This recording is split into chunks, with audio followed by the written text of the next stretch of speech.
In 1928, 46-year-old Emma Schmidt became the center of one of the most terrifying exorcisms ever recorded by the Catholic Church.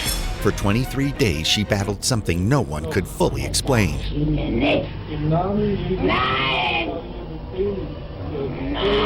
She spoke in Latin and German, languages she had never learned, and displayed knowledge and strength that defied belief.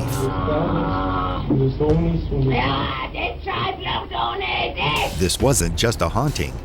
It was a full-scale spiritual war, a relentless ordeal that pushed the limits of faith, sanity, and human endurance. Welcome back to TTHL.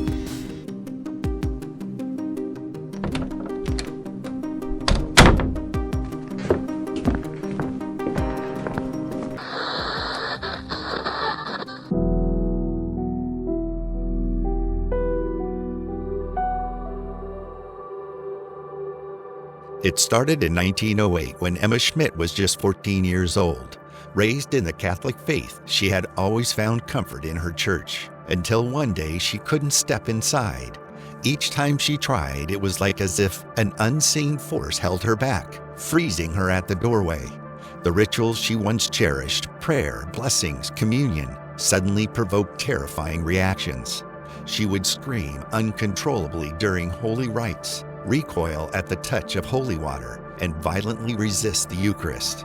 Something had changed. Something unholy had taken root. Witnesses recalled chilling transformations. Her voice would drop into deep guttural tones, and her face twisted into grotesque expressions no longer recognizable as hers.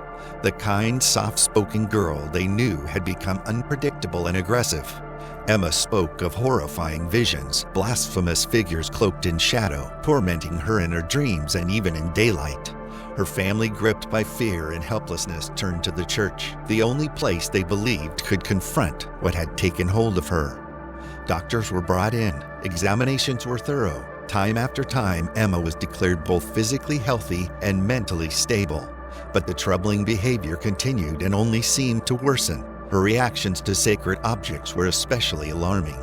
She would lash out at crucifixes, hiss at priests, and convulse at the mention of Christ. With science offering no answers, her case slipped into the realm of the spiritual. It was then that the Catholic Church was called upon, and the battle for Emma's soul truly began. Emma was then placed under careful observation, and what the clergy witnessed left them deeply unsettled. Her symptoms didn't fit any known illness. There were no medical explanations, no signs of deception. What they saw convinced them of one thing: Emma Schmidt was possessed. The church launched an investigation into her past. What they found was disturbing. Whispers surrounded her father, Jacob, a man described as distant, harsh, and openly dismissive of the church. He was frequently seen with a woman named Mina, whose presence raised even more suspicion. Locals spoke of her in hushed tones, claiming she practiced dark rituals, harbored sinister beliefs, and gave off an unsettling energy.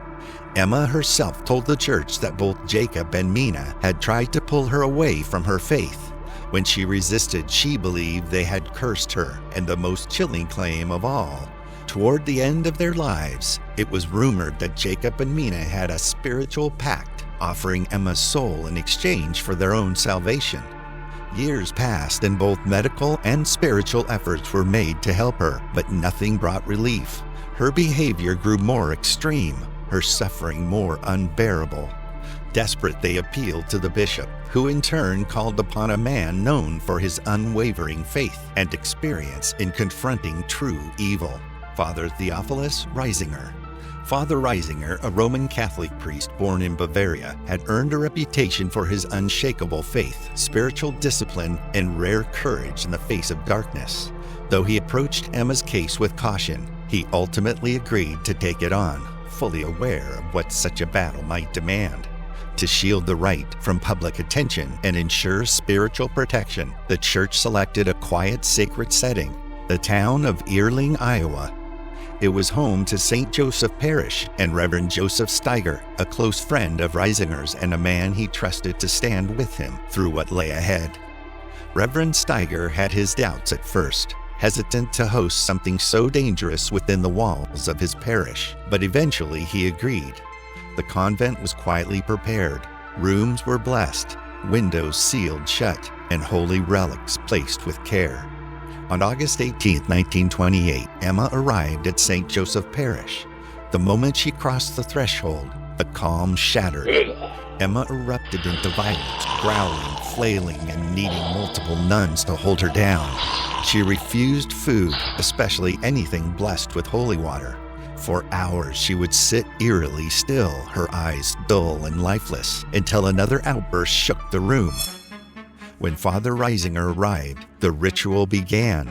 Within moments of the exorcism beginning, the unimaginable unfolded. Emma broke free from her restraints and, according to witnesses, levitated. Her body clung to the wall above the door like a spider, defying gravity and unnatural strength. Those in the room reported a stench so overpowering it was hard to breathe. Her limbs contorted into impossible angles, and her voice shifted into something utterly inhuman, and things only got worse.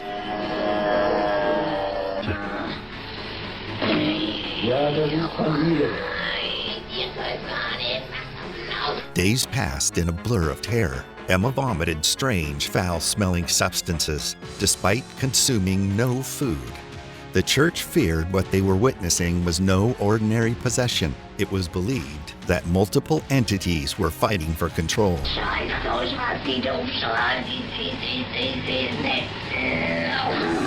But through every shriek, every attack, every moment of blasphemy, Father Reisinger remained unmoved.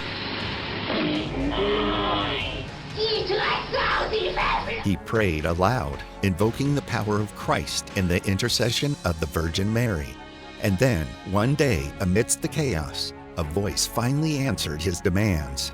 Beelzebub, Reisinger asked, "Was this Lucifer?" The voice replied, "No, the prince, the chieftain." More voices followed, each one different. Among them were Jacob and Mina. Through Emma's lips, they confessed to inviting darkness into her life. They had turned from the light and, in their final moments, surrendered their soul in exchange for their own. What followed was a spiritual war that stretched across 23 agonizing days, divided into 3 grueling sessions. Emma's state shifted like a storm, moments of eerie calm shattered by explosive outbursts.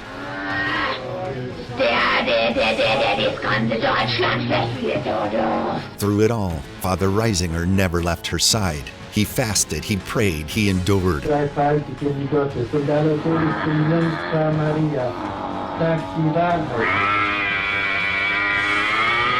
Father Steiger, once hopeful, began to falter as doubt crept in. Reisinger noticed and offered a quiet warning. Evil lies, but God's strength is greater.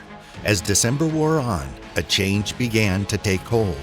The demonic voices weakened. One finally confessed that if they failed to claim Emma's soul, Lucifer himself would punish them.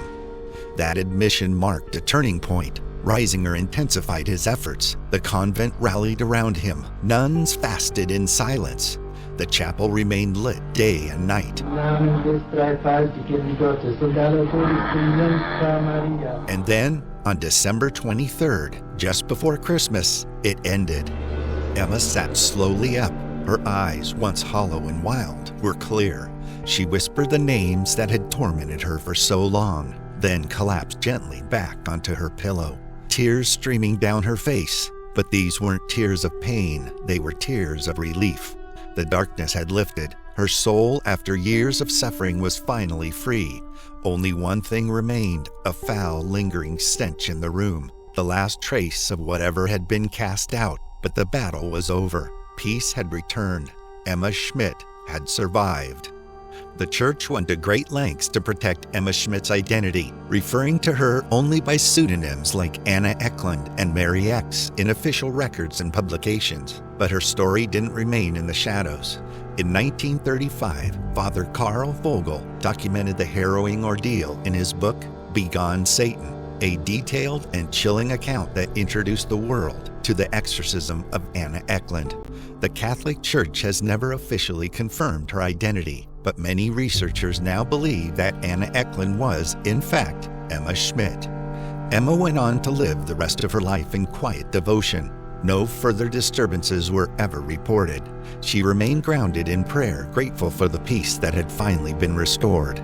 As for Father Reisinger, it's believed he continued to perform exorcisms in the years that followed, but none were documented with such vivid detail or left behind such a chilling legacy as the one that unfolded in Earling, Iowa, in the winter of 1928. Whether viewed through the lens of faith, psychology, or folklore, the exorcism of Emma Schmidt remains one of the most disturbing cases ever acknowledged by the Catholic Church, continuing to spark debate over the nature of evil, the power of belief, and the line between possession and illness. That's all for now. Thank you for joining us, and as always, we'll be here at the crossroads of shadow and light, waiting for the next terrifying tale or haunted location. Don't forget to like, comment, and subscribe if you enjoyed the video. Until next time, thank you for watching.